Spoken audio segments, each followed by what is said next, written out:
The question is right a short note on consumer protection act of 2019। तो अगर हम बात करें कंज्यूमर प्रोटेक्शन एक्ट ऑफ 2019 की, तो इस एक्ट को कंज्यूमर प्रोटेक्शन एक्ट 1986 को रिप्लेस करके लाया गया है। इस एक्ट को 6 अगस्त 2019 को पार्लियामेंट में पास किया गया था, ठीक है, और ऑफिशियली ये 9 अगस्त 2019 से इन्फोर्स में आया था। ठीक है, इस एक्ट ने जो ओल्ड कंज्यूमर प्रोटेक्शन एक्ट था 1986 का, उसको रिप्लेस किया है। ठीक है, इस एक्ट में कंज्यूमर के इंटरेस्ट और उनके राइट को प्रोटेक्ट और प्रमोट करने के लिए कुछ राइट्स एंड रिस्पॉन्सिबिलिटीज और रिड्रेसल एजेंसीज को सेटअप किया गया है।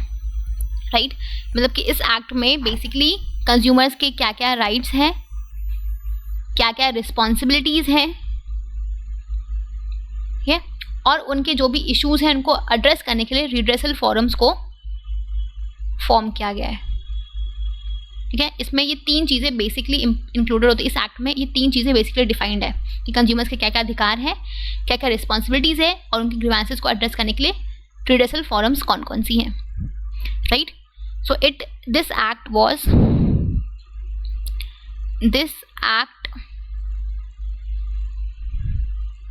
aims to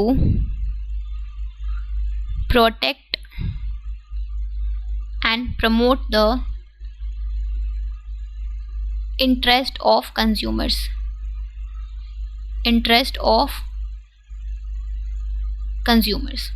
ठीक है, ये जो एक्ट है ये हर जगह ऑल ओवर इंडिया में एप्लीकेबल है।